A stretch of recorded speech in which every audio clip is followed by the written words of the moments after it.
Hi students, welcome to a new class. ഇന്നത്തെ ക്ലാസ്സിൽ നമ്മൾ ഡിസ്കസ് ചെയ്യാൻ പോകുന്ന ടോപ്പിക്കാണ് ടെക്നിക്സ് ഓഫ് ക്യാപിറ്റൽ ബഡ്ജറ്റിംഗ് അല്ലെങ്കിൽ ഇൻവെസ്റ്റ്മെൻറ്റ് അപ്രൈസൽ മെത്തേഡ് എന്ന് പറയും. അതായത് നമ്മളൊരു ഇൻവെസ്റ്റ്മെൻറ്റ് ചെയ്യുന്ന സമയത്ത് എങ്ങനെയൊക്കെ വേണം, എത്ര എമൗണ്ട് ആണ് നമ്മൾ ഇൻവെസ്റ്റ് ചെയ്യേണ്ടത്, എത്ര കാലത്തേക്കാണ്, ആ ഒരു തീരുമാനങ്ങൾ എടുക്കുമ്പം ഏതൊക്കെ തരത്തിലുള്ള ടെക്നിക്സുകളാണ് നമ്മൾ സാധാരണയായിട്ട് യൂസ് ചെയ്യാറുള്ളത്. There are two types of techniques used for appraising investment. First one is traditional technique and second one is modern technique. അപ്പോൾ അതാണ് ഇതിൽ പ്രധാനമായിട്ടും നോട്ട് ചെയ്യേണ്ട പോയിന്റ്. അപ്പോൾ ഇതിൽ ഫസ്റ്റ് നമുക്ക് ഡിസ്കസ് ചെയ്യാൻ പോകുന്ന പോയിന്റാണ് ട്രഡീഷണൽ ടെക്നിക്സ്. അതിനെ പറഞ്ഞ വേറൊരു പേരാണ് non discounted cash flow technique എന്ന് പറയുന്നത്. ഇതിൻ്റെ പ്രത്യേകത എന്ന് പറയുന്നത് ഇവിടെ ഒരിക്കലും time value of money consider ചെയ്യുന്നില്ല എന്നുള്ളതാണ് ഇതിൻ്റെ ഏറ്റവും ഇമ്പോർട്ടൻ്റ് ആയിട്ടുള്ള ഒരു പ്രത്യേകത എന്ന് പറയുന്നത്. ട്രഡീഷണൽ ടെക്നിക്സിനെ പ്രധാനമായിട്ടും നമ്മൾ യൂസ് ചെയ്യുന്നതാണ് 3 തരത്തിലുള്ള ട്രഡീഷണൽ ടെക്നിക്സ് ആണ്.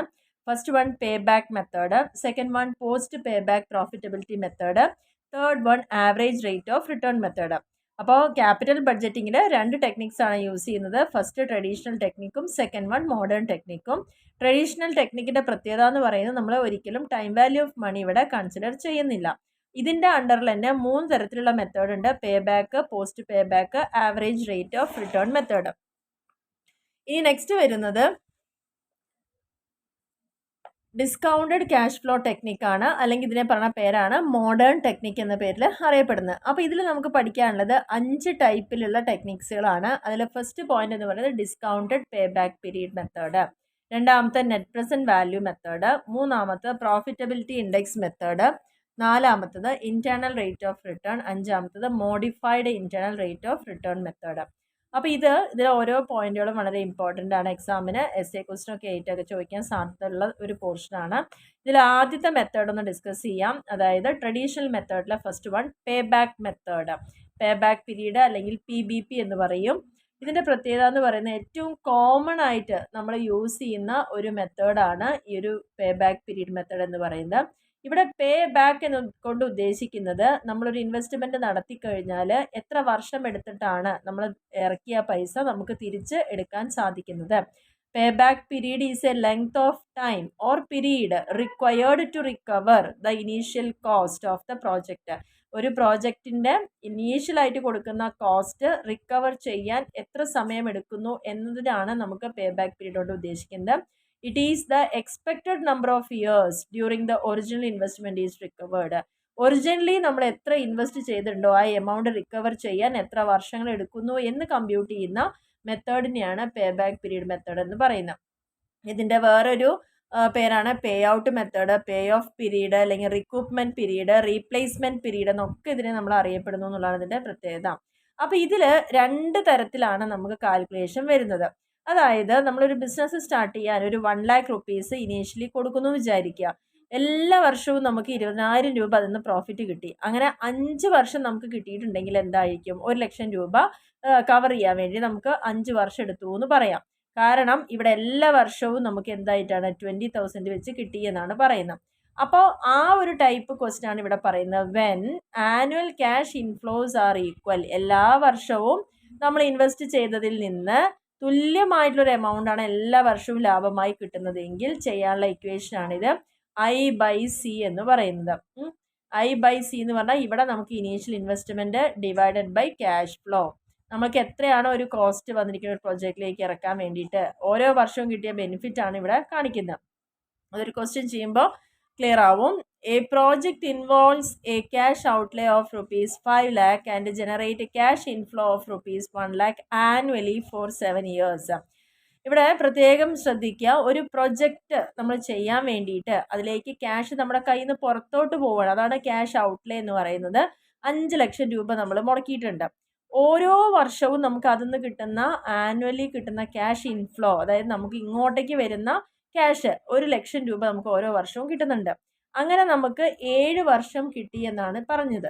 അങ്ങനെയാണെങ്കിൽ നമ്മുടെ പേ ബാക്ക് പീരീഡ് എത്രയാണെന്ന് ചോദിച്ചിട്ടുണ്ട്. അപ്പോൾ നമ്മുടെ ഇക്വേഷൻ പ്രകാരം എന്താണ്? ഐ എന്ന് പറയുന്നത് ഇൻവെസ്റ്റഡ് എമൗണ്ട്, സി എന്ന് പറയുന്നത് ക്യാഷ് ഫ്ലോ.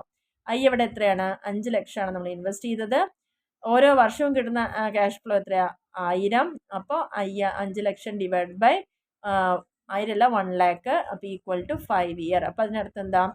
എല്ലാ വർഷവും 5 വർഷവും 1 ലക്ഷം കിട്ടിക്കഴിഞ്ഞാൽ നമ്മൾ ഇറക്കിയ 5 ലക്ഷം രൂപ കിട്ടിയില്ലേ? അപ്പോൾ 5 വർഷം കൊണ്ടാണ് നമ്മൾ ഇനീഷ്യലി ഇറക്കിയിരിക്കുന്ന പൈസ തിരിച്ചു പിടിക്കാനുള്ള സമയം എന്നാണ് ഇവിടെ ഉദ്ദേശിക്കുന്നത്. അപ്പോൾ ഇവിടെ ശ്രദ്ധിക്കേണ്ട പോയിന്റ് എന്ന് പറയുന്നത് ആദ്യത്തെ കേസിൽ എല്ലാ വർഷവും കിട്ടുന്ന ക്യാഷ് ഇൻഫ്ലോ തുല്യമാണെങ്കിലാണ് ഈ ഇക്വേഷൻ യൂസ് ചെയ്യുക. എല്ലാ പ്രാവശ്യവും ബിസിനസ് നിന്ന് ഇൻകം ഒരേപോലെ കിട്ടും നമുക്ക് പറയാൻ സാധ്യമല്ല. അപ്പോൾ അവിടെ നമ്മൾ നോക്കേണ്ടത് എന്താ വെച്ചാൽ ക്യാഷ് ഇൻഫ്ലോ ചിലപ്പോൾ അൺഈക്വൽ ആവാം. അതായത് ഒരു വർഷം 10,000 കിട്ടും, ഒരു വർഷം 20,000 കിട്ടും. അങ്ങനെ വരുമ്പോൾ എത്ര സമയം എടുത്തിട്ടാണ് നമ്മൾ റീകൂപ്പ് ചെയ്യുന്നത് എന്നുള്ളത് നോക്കുന്നതാണ് രണ്ടാമത്തെ മെത്തേഡ് പറയുന്നത്. അപ്പോൾ അത് നമുക്കിവിടെ ഒരു എക്സാമ്പിളിലൂടെ നോക്കാം. The cost of the project is 1 lakh and the cash inflows are, നമ്മളൊരു പ്രൊജക്റ്റിൽ ഇൻവെസ്റ്റ് ചെയ്യണം. അപ്പോൾ 1 lakh ആണ് ഇൻവെസ്റ്റ് ചെയ്യുന്നത്. അവിടുന്ന് നമുക്ക് കിട്ടുന്ന ഒന്നാം വർഷം 10,000 രൂപ കിട്ടി, രണ്ടാം വർഷം 15,000 കിട്ടി, മൂന്നാം വർഷം 25 കിട്ടി, നാലാം വർഷം 30 കിട്ടി, അഞ്ചാം വർഷം 30,000 കിട്ടി. ഇങ്ങനെയാണ് നമുക്ക് വർഷങ്ങളിൽ കിട്ടിയിരിക്കുന്ന എമൗണ്ട്. അപ്പോൾ ഇവിടെ നമുക്ക് ആ ഇക്വേഷൻ ഒരിക്കലും യൂസ് ചെയ്യാൻ പറ്റില്ല. അപ്പോൾ അതിന് വേണ്ടിയിട്ട് നമ്മൾ ചെയ്യേണ്ട മെത്തേഡ് എന്ന് പറയുന്നത് ഇവിടെ ശ്രദ്ധിക്കുക. ഒന്നാമത്തെ വർഷം 10,000, 2 15, അപ്പോൾ 15ഉം 10 എത്ര 25, 25ൻ്റെ ഒപ്പം 25 കൂട്ടി 50, 50 30 80, 80,000 രൂപ വരെ നമുക്ക് നാലാമത്തെ വർഷം ആകുമ്പോഴേക്കും കിട്ടുന്നുണ്ട്. അഞ്ചാമത്തെ വർഷം 30,000 രൂപയാണ് നമുക്ക് കിട്ടിയ വരുമാനം എന്ന് പറയുന്നത്.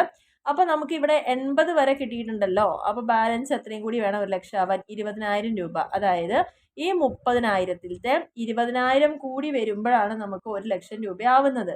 അപ്പോൾ ഇതിന് കണ്ടുപിടിക്കാൻ നമുക്ക് 4 വർഷം വരെ എന്തായാലും വേണമെന്ന് ഉറപ്പാണ്. പിന്നെ 5 വർഷം പൂർത്തിയാവുന്ന ആവശ്യവുമില്ല. അങ്ങനെ വരുന്ന സമയത്ത് നമ്മൾ ലാസ്റ്റ് വരുന്ന എമൗണ്ട് 30,000-ൽ നിന്ന് 20,000 ആണ് എടുക്കുന്നത്. ആ 20,000 ബൈ ആ പ്രാവശ്യത്തെ ഇൻഫ്ലോ 30,000, അപ്പോൾ 2/3 എന്ന് കിട്ടും. ഈ 2/3-നെ ഇൻറ്റു മാസത്തിലേക്ക് കൺവേർട്ട് ചെയ്യുമ്പോൾ ഇൻറ്റു 12 ആക്കുക അവിടെ. അപ്പോൾ കൺവേർട്ട് ചെയ്യുമ്പോൾ എത്രയാവും? 2/3 ഇൻറ്റു 12, അപ്പോൾ 2 × 4 8 ആയി. അപ്പോൾ 8 മാസമാണ് ഇവർ പറയുന്നത്. അപ്പോൾ 8 മാസം നമ്മൾ ഇറക്കിയ പൈസ മുഴുവൻ കിട്ടാൻ എന്ത് വേണം? 4 വർഷവും 8 മാസവുമാണ് എടുക്കുന്നത് എന്നുള്ളതാണ് പേ ബാക്ക് പീരീഡ്. അപ്പോൾ ഇങ്ങനെ അൺഈക്വൽ ആയിട്ടാണ് ക്യാഷ് ഇൻഫ്ലോ വരുന്നതെങ്കിൽ നമ്മൾ ഇങ്ങനെയാണ് കണ്ടുപിടിക്കുന്ന മെത്തേഡ് എന്ന് പറയുന്നത്. ഇനി ഇതിൽ നമ്മൾ എടുക്കുന്ന ഡെസിഷൻസ് എങ്ങനെയാണെന്ന് വെച്ച് കഴിഞ്ഞാൽ ഏറ്റവും കുറവ് സമയത്തിനുള്ളിൽ നമ്മൾ തിരിച്ചെടുക്കുകയാണെങ്കിൽ അതിനെയാണ് എന്ത് പറയുന്നത്? ആ പ്രൊജക്റ്റാണ് ബെറ്റർ എന്ന് പറയുന്നത്. കാരണം ഷോർട്ടർ പീരീഡ് കൊണ്ട് തന്നെ നമ്മളത് അടച്ച് വീട്ടുന്നുണ്ടല്ലോ. അങ്ങനെയുള്ളതാണെങ്കിൽ അതിനെ ബെറ്റർ പ്രൊജക്റ്റ് എന്ന് പറയാം. ഓക്കെ, ഇനി ഈ ഒരു മെത്തേഡിൻ്റെ അഡ്വാൻറ്റേജും ഡിസഡ്വാൻറ്റേജസും ഇവിടെ പറയുന്നുണ്ട്. അഡ്വാൻറ്റേജ് എന്ന് പറയുന്നത് നമുക്ക് വളരെ ഈസി ആയിട്ട് തന്നെ അപ്ലൈ ചെയ്യാൻ പറ്റും, പെട്ടെന്ന് മനസ്സിലാക്കാൻ പറ്റുന്നു. ആൻഡ് ക്യാഷ് ഫോർകാസ്റ്റിങ്ങിനൊക്കെ വളരെ ഇമ്പോർട്ടൻ്റ് ആണ്. ബഡ്ജറ്റ് ചെയ്യാനും ക്യാഷ് ഫ്ലോ അനാലിസിസിനൊക്കെ ഇമ്പോർട്ടൻ്റ് ആയിട്ട് എടുക്കാം. ആൻഡ് പ്രോഫിറ്റബിലിറ്റിക്ക് വേണ്ടിയിട്ട് നമുക്ക് ഈ ഒരു മെത്തേഡ് യൂസ് ചെയ്യാം. പിന്നെ പോസിബിലിറ്റി ലോസ് ഉണ്ടാവാനുള്ള സാധ്യത വളരെ കുറവാണ്. ആൻഡ് ഇതെപ്പോഴും ലിക്വിഡിറ്റിനെയാണ് കാണിക്കുന്നത്. And method can also be used for project with high uncertainty. നമുക്ക് ഒരിക്കലും അതിൻ്റെ റിസൾട്ട് എന്താണെന്ന് പറയാൻ പറ്റാത്ത തരത്തിലുള്ള ബിസിനസ്സുകൾ ഉണ്ടെങ്കിൽ അതിനൊക്കെ ഈ മെത്തേഡ് സ്യൂട്ടബിൾ ആണ്.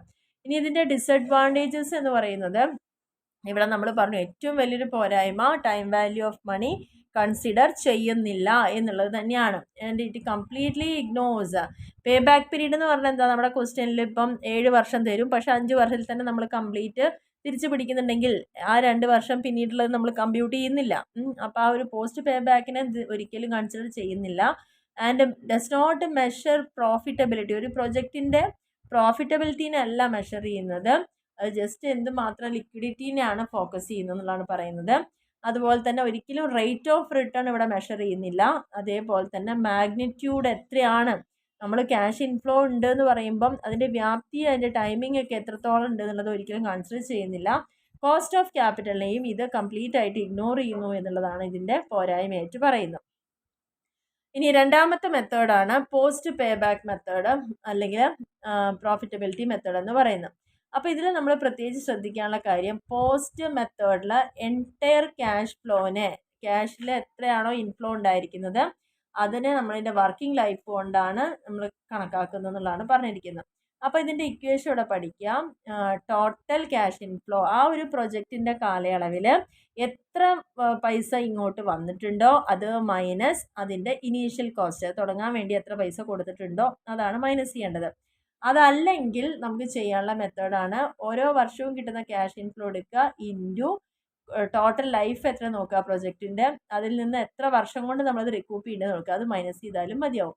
അപ്പോൾ ഇത് എപ്പോഴും യൂസ് ചെയ്യുന്നത് എന്താ വെച്ചാൽ ആനുവൽ ക്യാഷ് ഇൻഫ്ലോ ഈക്വൽ ആവുമ്പോൾ മാത്രമാണ് നമുക്ക് ഈ ഇക്വേഷൻ യൂസ് ചെയ്യാൻ പറ്റുള്ളൂ. എല്ലാ വർഷവും ഒരേപോലെയാണ് ക്യാഷ് ഇൻഫ്ലോ വരുന്നുണ്ടെങ്കിൽ ഈ ഇക്വേഷനും, അൺഈക്വൽ ആയിട്ടാണ് വരുന്നതെങ്കിൽ ഈ ഇക്വേഷനുമാണ് യൂസ് ചെയ്യേണ്ടത്. അപ്പോൾ നമുക്ക് ഈ ഒരു ക്വസ്റ്റ്യൻ കാണുമ്പോൾ മനസ്സിലാവും ഇവിടെ 2 പ്രോജക്റ്റുകളുണ്ട്, പ്രോജക്റ്റ് എയും ബിയും. പ്രോജക്റ്റ് എക്ക് വേണ്ടിയിട്ട് നമ്മൾ ഇൻവെസ്റ്റ് ചെയ്യുന്നത് 1 lakh ആണ്. അതിൽ നിന്ന് കിട്ടുന്ന വരുമാനം 20,000 രൂപയാണ്. ആൻഡ് അതിൻ്റെ കാലയളവ് പറയുന്നത് 8 വർഷമാണ്.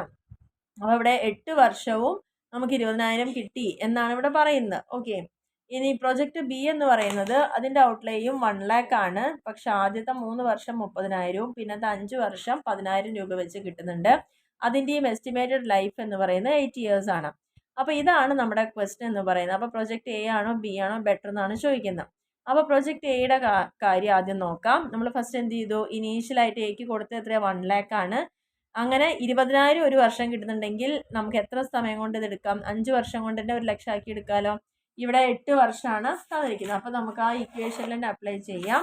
Total cash inflow in life എത്രയാണ്, 1,60,000 ആണ്. മൊത്തം നമ്മൾ 20,000 വെച്ചിട്ട് 8 വർഷത്തേക്ക് എടുക്കുമ്പം 1,60,000 മൈനസ് അതിലേക്ക് വേണ്ടി ഇറക്കിയ പൈസ 1 ലക്ഷം ഈക്വൽ ടു എത്ര വരും, 60,000. അപ്പോൾ ഈ 60,000 ആണ് അതിൻ്റെ പോസ്റ്റ് പേ ബാക്ക് പ്രോഫിറ്റബിലിറ്റി എന്ന് പറയുന്നത്. ഇനി അതല്ലെങ്കിൽ നമുക്ക് നേരത്തെ പറഞ്ഞ മെത്തേഡിൽ ഇവിടെ എല്ലാ വർഷവും 20,000 കിട്ടുന്നുണ്ടല്ലോ, ഇൻറ്റു അതിൻ്റെ കാലയളവ് എത്ര, 8 വർഷം, മൈനസ് എത്ര വർഷം കൊണ്ട് നമ്മൾ തിരിച്ചു പിടിക്കുന്നത്, 5 വർഷം ഉണ്ടെങ്കിൽ തന്നെ നമുക്ക് 1 ലക്ഷം രൂപ തിരിച്ചു പിടിക്കാം. ആൻഡ് അപ്പോൾ ഇത് ചെയ്യുമ്പോൾ 8 - 5 3 വരും. 3 × 20,000 ചെയ്യുമ്പോൾ 60,000 വരും. അപ്പോൾ 2 തരത്തിലും ആ ഇക്വേഷൻ യൂസ് ചെയ്തിട്ട്, കാരണം ഇവിടെ ആനുവൽ ക്യാഷ് ഫ്ലോ ഈക്വൽ ആയതുകൊണ്ട് നമുക്ക് ഈ ഇക്വേഷൻ രണ്ടും ഇവിടെ യൂസ് ചെയ്യാം. അപ്പോൾ ടോട്ടൽ ക്യാഷ് ഇൻഫ്ലോ എന്ന് പറയുന്നത് 1,60,000 ആണ് ഇവിടെ വന്നിരിക്കുന്നത്. ഇനി പ്രൊജക്റ്റ് ബി എടുത്ത് നോക്കുക. അവിടെ നമുക്ക് ആദ്യത്തെ 3 വർഷം 30,000 ആണ്. അപ്പോൾ ഇവിടെ നമുക്ക് 90,000 റിക്കൂപ്പ് ചെയ്തു. 4ാമത്തെ വർഷം 10,000 രൂപയാണ്. അപ്പോൾ ഇവിടെ എന്ത് ചെയ്തു, ആദ്യത്തെ 3 വർഷവും 4ാമത്തെ വർഷത്തെ 10ഉം കൂടി ചേരുമ്പോൾ തന്നെ എന്തായി, നമ്മൾ ഇറക്കിയ 1 ലക്ഷം രൂപ കിട്ടിയിട്ടുണ്ട്. അപ്പോൾ പേ ബാക്ക് പീരീഡ് എന്ന് പറയുന്നത്, അതിൻ്റെ പ്രോഫിറ്റബിലിറ്റി എന്ന് പറയുന്നത് total cash inflow in life എന്ന് പറഞ്ഞാൽ എത്രയാണ്, മൊത്തത്തിൽ ക്യാഷ് എത്ര വന്നിട്ടുണ്ട്, 4th ഇയറിൽ 10,000 ഉണ്ട്. അതേപോലെ തന്നെ ബാക്കിയുള്ള 5 വർഷങ്ങളിലും 10,000 വീതം ഉണ്ടെന്നാണ് പറഞ്ഞത്. അപ്പോൾ ടോട്ടലായിട്ട് ഇതിലേക്ക് വരുമ്പോൾ 5 വർഷം കൂടെ 50,000 അല്ലേ, 50 8 8 110 3 140. അപ്പോൾ 1,40,000 രൂപയാണ് ആ ഒരു പ്രൊജക്റ്റിൻ്റെ കാലയളവിൽ നമ്മുടെ ബിസിനസ്സിലേക്ക് വന്ന ക്യാഷ് എന്ന് പറയുന്നത്. അതിൽ നിന്ന് നമ്മൾ ഇറക്കിയ പൈസ എത്രയാണ്, 1 lakh ആണ്. അപ്പോൾ ബാലൻസ് 40,000. അപ്പോൾ ഇതാണ് പോസ്റ്റ് പേ ബാക്ക് പ്രോഫിറ്റബിലിറ്റി എന്ന് പറയുന്നത്. അപ്പോൾ ഇവരുടെ total cash inflow in life എന്ന് പറഞ്ഞാൽ എത്ര വരും, 30,000 × 3 വർഷം പ്ലസ് 10,000 × 5 വർഷം. അപ്പോൾ നമുക്ക് അങ്ങനെ ടോട്ടൽ എത്ര കിട്ടി, 1,40,000 ആണ് ഇവരുടെ ആ ഒരു 8 വർഷത്തിൽ നമുക്ക് കിട്ടുന്ന ഇൻഫ്ലോ എന്ന് പറയുന്നത്. അപ്പോൾ ഇത്രയാണ് രണ്ടാമത്തെ പോസ്റ്റ് പേ ബാക്ക്. നമുക്കത് കിട്ടിയത് റിക്കൂപ്പ് ചെയ്തതിന് ശേഷമുള്ള എമൗണ്ടിനെ കൺസിഡർ ചെയ്യുന്ന മെത്തേഡാണ് പോസ്റ്റ് പേ ബാക്ക് എന്ന് പറയുന്നത്. ഇനി 3ാമത്തെ മെത്തേഡ് ഇവിടെ ശ്രദ്ധിക്കാം. ഈ ഒരു under this method ARR, the profits earned on the amount of investment proposed is expressed in terms of percentage. നമുക്ക് എത്രയാണോ ഒരു ഇൻവെസ്റ്റ്മെൻറ്റിൽ നിന്ന് എമൗണ്ട് കിട്ടുന്നത്, പ്രോഫിറ്റ് ഏൺ ചെയ്യുന്നത്, അതിനെ പെർസെൻറ്റേജിലേക്ക് ആണ് ഇവിടെ പറയാം. ഈ ഒരു മെത്തേഡ് അതുകൊണ്ട് തന്നെ ഇതിനെ പറഞ്ഞ പേരാണ് റിട്ടേൺ ഓൺ ഇൻവെസ്റ്റ്മെൻറ്റ് മെത്തേഡ് എന്ന് പറയാം. ഇവിടെ പ്രധാനമായിട്ടും ഏണിങ്സിനെ അവരെടുക്കുന്നത് expected from the investment over its whole life. ഒരു പ്രൊജക്റ്റിൻ്റെ മൊത്തം ലൈഫിൽ നമ്മൾ എത്ര രൂപയാണ് ഇങ്ങോട്ട് എക്സ്പെക്റ്റ് ചെയ്യുന്നത് എന്നുള്ളതാണ് ഇവിടെ നോക്കുന്നത്. അതുകൊണ്ട് തന്നെ ഇത് പ്രധാനമായിട്ടും അക്കൗണ്ടിങ് പ്രോഫിറ്റിനെ ബേസ് ചെയ്തിട്ടാണ് ഇവിടെ പറയുന്നത്, അല്ലാതെ ഒരിക്കലും ക്യാഷിൻ്റെ ഫ്ലോനെ ബേസ് ചെയ്തിട്ടല്ല. അതുകൊണ്ട് തന്നെ ഇതിനെ പറഞ്ഞ വേറൊരു പേരാണ് അക്കൗണ്ടിങ് റേഷ്യോ റിട്ടേൺ മെത്തേഡ്. അതേപോലെ തന്നെ അൺഅഡ്ജസ്റ്റഡ് റേറ്റ് ഓഫ് റിട്ടേൺ മെത്തേഡ് എന്നൊക്കെ ഈ ഒരു പേരിനെ പറയാവുന്നതാണ്. അപ്പോൾ അതിൻ്റെ സ്റ്റെപ്സ് ഒക്കെ ഇവിടെ പറയുന്നുണ്ട്. നമുക്ക് സ്റ്റെപ്സിൽ ആദ്യം തന്നെ ചെയ്യേണ്ട ഒരു മെത്തേഡ് എന്ന് പറയുന്നത് എന്താ, ആവറേജ് ഇൻവെസ്റ്റ്മെൻറ്റ് ഇവിടെ നമ്മൾ എടുക്കുക. ആവറേജ് ഇൻവെസ്റ്റ്മെൻറ്റ് എന്ന് പറഞ്ഞാൽ എന്താണ്, നമ്മൾ എത്രയാണോ ഒറിജിനലി ഇൻവെസ്റ്റ് ചെയ്തത് പ്ലസ് നമുക്കത് കൊടുക്കുന്ന സമയത്ത് എന്തെങ്കിലും ഒരു സ്ക്രാപ്പ് വാല്യൂ കിട്ടുകയാണ്. ഇപ്പോൾ ഒരു സാധനം നമ്മൾ വിൽക്കുന്ന സമയത്ത് പഴയ വിലയെങ്കിലും അത് കിട്ടുമല്ലോ. അപ്പോൾ അങ്ങനെ കിട്ടുന്ന സ്ക്രാപ്പ് വാല്യൂ ഉണ്ടെങ്കിൽ അത് ആഡ് ചെയ്യുക, by 2 ചെയ്യാം. പിന്നെ നമുക്ക് അതല്ലെങ്കിൽ ചെയ്യേണ്ടത് ഒറിജിനൽ എത്രയാണ് ഇൻവെസ്റ്റ് ചെയ്തത് അതിന്ന് സ്ക്രാപ്പ് കുറയ്ക്കുക, by 2 ചെയ്യുക, പ്ലസ് ഇവിടെ സ്ക്രാപ്പ് വാല്യൂ വീണ്ടും ആഡ് ചെയ്യാനാണ് ഒരു മെത്തേഡിൽ പറയുന്നത്. അതിനുശേഷം നമുക്ക് ചില സമയത്ത് പ്രൊജക്റ്റിന് അഡീഷണൽ വർക്കിംഗ് ക്യാപിറ്റലൊക്കെ ആവശ്യമായിട്ട് വരും. അഡീഷണൽ വർക്കിംഗ് ക്യാപിറ്റലൊക്കെ വരുന്ന സമയത്ത് നമ്മൾ കൊടുക്കേണ്ട മെത്തേഡ് ഇതേ ക്വസ്റ്റ്യൻ തന്നെ, ഇതേ ഇക്വേഷൻ തന്നെ ഇത്രയും വരെ എഴുതിയിട്ട് പ്ലസ് അതിൻ്റെ ഒപ്പം അഡീഷണൽ വർക്കിംഗ് ക്യാപിറ്റലും കൂടി ആഡ് ചെയ്താൽ മതി. ഓക്കെ, ഇനി ARR കാണാനുള്ള ഇക്വേഷൻ എന്ന് പറയുന്നത് average income return divide by average investment into 100 ആണ് ഇവിടെ വരുന്നത്. ഇനി ഇവിടെ നമ്മൾ ഒരു പ്രൊജക്റ്റ് തന്നു കഴിഞ്ഞാൽ ഏതാണ് ബെറ്റർ എന്ന് സെലക്ട് ചെയ്യുന്ന റൂളാണ് ഇവിടെ പറയുന്നത്. പ്രൊജക്റ്റ് എയും ബിയും ഒക്കെ തരും. അങ്ങനെ തന്നതിൽ ഏറ്റവും highest average rate of return ഏത് കമ്പനിക്കാണോ ഉള്ളത് ആ പ്രൊജക്റ്റിനെ നമുക്ക് അക്സെപ്റ്റ് ചെയ്യാം എന്നുള്ളതാണ് അവിടെ പറഞ്ഞിരിക്കുന്നത്. അപ്പോൾ ഈ ഒരു പ്രോബ്ലം ചെയ്യാൻ വെച്ചാൽ നമുക്ക് ഇവിടെ കിട്ടും. ഇതിൽ ക്വസ്റ്റ്യൻസ് ഇവിടെ പറഞ്ഞിട്ടുണ്ട്. 2 പ്രോജക്റ്റുകളാണ് നമുക്ക് തന്നിരിക്കുന്നത്, പ്രൊജക്റ്റ് എക്സും പ്രൊജക്റ്റ് വൈയും. അതിൻ്റെ ഡീറ്റെയിൽസ് എന്ന് പറയുന്നത് ഇത് പ്രൊജക്റ്റ് എക്സിന് വേണ്ട ചിലവ് എത്രയാണ് 40,000 ആണ്. വൈക്ക് വെച്ചാൽ 60,000 രൂപയാണ് പറഞ്ഞിരിക്കുന്നത്. ഇനി ഇവിടെ ഏണിങ്സ് തന്നിട്ടുണ്ട്. ആദ്യത്തെ 4 വർഷത്തെ ഏണിങ്സ് പ്രൊജക്റ്റ് എക്സിൻ്റെ തന്നിട്ടുണ്ട്, പ്രൊജക്റ്റ് വൈൻ്റെയും തന്നിട്ടുണ്ട്. ARR കമ്പ്യൂട്ട് ചെയ്യാനാണ് പറഞ്ഞിരിക്കുന്നത്. അപ്പോൾ നമ്മൾ ചെയ്യേണ്ട വിധം നോക്കുക. ഇവിടെ 40,000 ആണ് ക്യാപിറ്റൽ, ഇവിടെ 60 ആണ്. ബാക്കി ഓരോ വർഷവും തന്നിരിക്കുന്ന കാര്യങ്ങളാണ്. അപ്പോൾ ഇതിൽ നമ്മൾ ആദ്യം കാൽക്കുലേറ്റ് ചെയ്യേണ്ടതെന്ന് പറയുന്നത് ആവറേജ് ആയിട്ടുള്ള ഏർണിങ്സ് എത്രയാണ്. ഒരു പ്രൊജക്റ്റിൽ നിന്ന് ഏകദേശം ആവറേജ് ആയിട്ട് എത്ര വരും? 24,000/4. ഈ 24,000 എന്ന് പറഞ്ഞു കഴിഞ്ഞാൽ പ്രൊജക്റ്റ് എക്സിൽ ഓരോ വർഷവും കിട്ടിയ ക്യാഷ് ഫ്ലോ എത്രയാണെന്ന് ടോട്ടൽ ചെയ്ത് നോക്കുക. അതിവിടെ നോക്കുമ്പോൾ നമുക്കറിയാലോ 5, 7, 12, 6, 18, 24. അപ്പോൾ 24 ബൈ എത്ര വർഷം ഉണ്ട് ഇവിടെ? 4 വർഷങ്ങൾ. അപ്പോൾ 24,000/4 പറയുമ്പം ഒരു വർഷം ഏകദേശം 6,000 രൂപയെങ്കിലും ആവറേജ് ആയിട്ട് ഇൻവെസ്റ്റ്മെൻറ്റ് ഏണിങ്സ് കിട്ടുന്നുണ്ട്. അപ്പോൾ ആദ്യം നമ്മൾ അത് ചെയ്തു വെച്ചു. അതിനുശേഷം ആവറേജ് ഇൻവെസ്റ്റ്മെൻറ്റ് എത്രയെന്ന് കാണണം. ആവറേജ് ഇൻവെസ്റ്റ്മെൻറ്റ് കാണണമെങ്കിൽ നമ്മൾ ഈ ഒരു പ്രോജക്റ്റിലേക്ക് ആകെ നമ്മൾ 40,000 ആണ് ഇറക്കിയിട്ടുള്ളൂ. അതിൻ്റെ അവസാനം നമ്മളൊന്നും പൈസ കൊടുത്തിട്ടില്ല. അപ്പോൾ അതുകൊണ്ട് അവിടെ 0 എന്ന് കാണിക്കാം. 40,000/2 ഈക്വൽ ടു ₹20,000. അപ്പോൾ ഈ 40,000 ബിഗിനിങ്ങിൽ കൊടുത്തു, എൻഡിങ്ങിൽ ഒന്നും കൊടുക്കാത്തതുകൊണ്ട് 0 ഇട്ടു. അത് ബൈ 2 കാണുമ്പോൾ ആവറേജ് കിട്ടും. അപ്പോൾ 20,000 ആണ് അതിൻ്റെ ആവറേജ് ഇൻവെസ്റ്റ്മെൻറ്റ്. ഇനി നമുക്ക് ARR കാണാനുള്ള ഇക്വേഷൻ എന്താ? Average earning by average investment. Average earning എത്രയാണ്? 6,000 കിട്ടുന്നുണ്ട്. ആവറേജ് ഇൻവെസ്റ്റ്മെൻറ്റ് എത്രയാണ്? 20,000 ആണ്. അപ്പോൾ 6,000/20,000 ഇൻറ്റു 100 30%. അപ്പോൾ പ്രൊജക്റ്റ് എക്സിന് നമ്മളിങ്ങനെ കമ്പ്യൂട്ട് ചെയ്തു. ഇനി പ്രൊജക്റ്റ് വൈൻ്റെ ആണ് നമുക്ക് കമ്പ്യൂട്ട് ചെയ്യാനുള്ളത്. പ്രൊജക്റ്റ് വൈൻ്റെയും ഇതേപോലെ തന്നെ ആദ്യം ആവറേജ് ഏണിങ്സ് കാണണം. അപ്പോൾ പ്രൊജക്റ്റ് വൈയിൽ ഏണിങ്സ് എന്ന് പറയുന്നത് എത്രയാണ്? ഇവിടെ 8,000, 10,000. അപ്പോൾ 18, 7, 25, 5, 30,000. 30,000 ആണ് ഇവിടെ കിട്ടിയിരിക്കുന്നത് ടോട്ടൽ. അപ്പോൾ ഈ 30,000നെ നമ്മൾ എന്ത് ചെയ്യണം? 4 കൊണ്ട് ഡിവൈഡ് ചെയ്യുക. 4 കൊണ്ട് ഡിവൈഡ് ചെയ്യുമ്പോൾ 7,500 വരും. ഇനി അതേപോലെ ആവറേജ് ഇൻവെസ്റ്റ്മെൻറ്റ് കാണാം. ആവറേജ് ഇൻവെസ്റ്റ്മെൻറ്റ് പറഞ്ഞാൽ എത്ര രൂപ മുടക്കിയിട്ടാണ്? എത്രയാണ് ഇതിൻ്റെ കോസ്റ്റ്? 60,000 ആണ് കോസ്റ്റ്. സ്റ്റാർട്ടിങ്ങിൽ നമ്മൾ ഇറക്കണം. എൻഡിങ്ങിൽ എത്രയാണ് നമ്മളോട് പറഞ്ഞിട്ടില്ല, അതുകൊണ്ട് അവിടെ 0 ആണ്. ബൈ 2 ചെയ്യുമ്പോൾ 30,000 വരും. അപ്പോൾ ഇത് ഇൻവെസ്റ്റ്മെൻറ്റ് ഏണിങ്സിൻ്റെ ആവറേജുമായി ഇൻവെസ്റ്റ്മെൻറ്റിൻ്റെ ആവറേജുമായി ഇൻറ്റു 100 ചെയ്ത ARR ആയി. അപ്പം 7,500/30,000 ഇൻറ്റു 100 25% വരുന്നത്. അപ്പോൾ ഇവിടെ നമ്മൾ പ്രൊജക്റ്റ് എക്സിന് 30% കിട്ടി, ഇവിടെ പ്രൊജക്റ്റ് വൈക്ക് 25% കിട്ടി. ഏത് പ്രൊജക്റ്റ് ആക്സെപ്റ്റ് ചെയ്യുക? പ്രൊജക്റ്റ് എക്സ് ആണ് സെലക്ട് ചെയ്യുക. എന്തുകൊണ്ടാണ്? Higher average rate of return ഏതാണോ അതാണ് നമ്മൾ എടുക്കേണ്ടത്. അപ്പോൾ ഇവിടെ കൂടുതൽ ഏതാ? 30 ആണ് ഉള്ളത്. അതുകൊണ്ട് പ്രൊജക്റ്റ് എക്സ് ആണ് ആക്സെപ്റ്റ് ചെയ്യേണ്ടത്. ഇനി ഈ ഒരു മെത്തേഡിൻ്റെ അഡ്വാൻറ്റേജും ഡിസഡ്വാൻറ്റേജസും ഇവിടെ പറയുന്നുണ്ട്. നമുക്ക് വളരെ ഈസി ആയിട്ട് തന്നെ കമ്പ്യൂട്ട് ചെയ്യാനും അപ്ലൈ ചെയ്യാനൊക്കെ പറ്റും. അതേപോലെ തന്നെ ഒരിക്കലും ഒരു പ്രൊജക്റ്റിൻ്റെ എൻറ്റയർ ലൈഫിനെ ഇവർ കൺസിഡർ ചെയ്യുന്നില്ല. And profitability of the investment മാത്രമേ കൺസിഡർ ചെയ്യുന്നുള്ളൂ. ആൻഡ് പല പ്രോജക്റ്റിനും പല തരത്തിലുള്ള ക്യാരക്ടേഴ്സ് ഉള്ളതുകൊണ്ട് കമ്പയർ ചെയ്യുക എന്ന് പറയുന്നത് നമുക്ക് ചെയ്യാവുന്ന ഒരു കാര്യം തന്നെയാണ്. It is based on accounting information. ഇവിടെയുള്ള കാര്യങ്ങളൊക്കെ അക്കൗണ്ടിങ് ഇൻഫർമേഷനെ ബേസ് ചെയ്തിട്ടാണ്. അതേപോലെ തന്നെ അത് പെട്ടെന്ന് കാൽക്കുലേറ്റ് ചെയ്തെടുക്കാനും പറ്റും. അതുകൊണ്ട് തന്നെ ഇനി ഇതിൻ്റെ പോരായ്മ എന്ന് പറയുന്നത് ഇവിടെ നമ്മൾ നേരത്തെ ഈ പറഞ്ഞ 3 മെത്തേഡിൻ്റെയും പോരായ്മയാണ് time value of money consider ചെയ്യുന്നില്ല. And it does not differentiate between the size of the investment required for the each project. ഓരോ പ്രോജക്റ്റിനും എത്ര രൂപ ഇൻവെസ്റ്റ്മെൻറ്റ് വേണമെന്നുള്ളത് അതിൻ്റെ സൈസിനെ ബേസ് ചെയ്തിട്ടിരിക്കും. ആൻഡ് അക്കൗണ്ടിങ് പ്രോഫിറ്റിനെ ബേസ് ചെയ്തിട്ടുള്ളത്, ക്യാഷ് ഫ്ലോനെ ബേസ് ചെയ്തിട്ടല്ല ഇവിടെ പറയുന്നത്. പിന്നെ അതേപോലെ തന്നെ റേറ്റ് ഓഫ് റിട്ടേണിനെ കൺസിഡർ ചെയ്യുന്നത് എപ്പോൾ മാത്രമാണ്? Only the rate of return and not the life of the project. ഒരു പ്രൊജക്റ്റ് എത്ര വർഷത്തേക്കുള്ളത് എന്നല്ല അവിടെ നോക്കുന്നത്, റിട്ടേണിനെയാണ്, റേറ്റ് ഓഫ് റിട്ടേണിനെയാണ് കൺസിഡർ ചെയ്യുന്നത്. And it ignores the fact that profit can be റീഇൻവെസ്റ്റഡ്.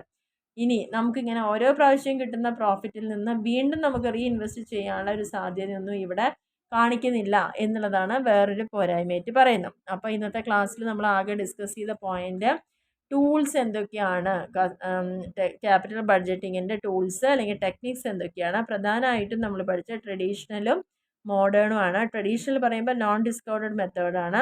Modern എന്ന് പറയുമ്പോൾ ഡിസ്കൗണ്ടിങ് മെത്തേഡുകളാണ്. ട്രഡീഷണൽ മെത്തേഡിൽ 3 കാര്യങ്ങളാണ് പഠിച്ചത്. Pay back period, post pay back, average rate of return. അങ്ങനെ 3 കാര്യങ്ങളാണുള്ളത്. പിന്നെ 5 പോയിന്റുകളാണ് ഇതിൻ്റെ അണ്ടറിൽ വരുന്നത്. രണ്ടാമത്തെ മെത്തേഡായിട്ടുള്ള മോഡേൺ മെത്തേഡിൽ വരുന്നത്. അപ്പോൾ അതിൽ നമ്മൾ ഫസ്റ്റ് പാർട്ട് ട്രഡീഷണൽ മെത്തേഡിൻ്റെ 3 പോയിന്റുകൾ ഇവിടെ കവർ ചെയ്തിട്ടുണ്ട്. Pay back, post pay back, average rate of return. അത് 3 ഇവിടെ കംപ്ലീറ്റ് ചെയ്തിട്ടുണ്ട്, പ്രോബ്ലംസ് ചെയ്തിട്ടുണ്ട്. ഒപ്പം തന്നെ അതിൻ്റെയൊക്കെ അഡ്വാൻറ്റേജും ഡിസഡ്വാൻറ്റേജും ഒക്കെ ഡിസ്കസ് ചെയ്തിട്ടുണ്ട്. അപ്പോൾ ഈ വീഡിയോ ഇഷ്ടപ്പെടുകയാണെങ്കിൽ തീർച്ചയായിട്ടും ലൈക്ക് ചെയ്യാനും ഷെയർ ചെയ്യാനും കമൻറ്റ് ചെയ്യാനും മറക്കരുത്.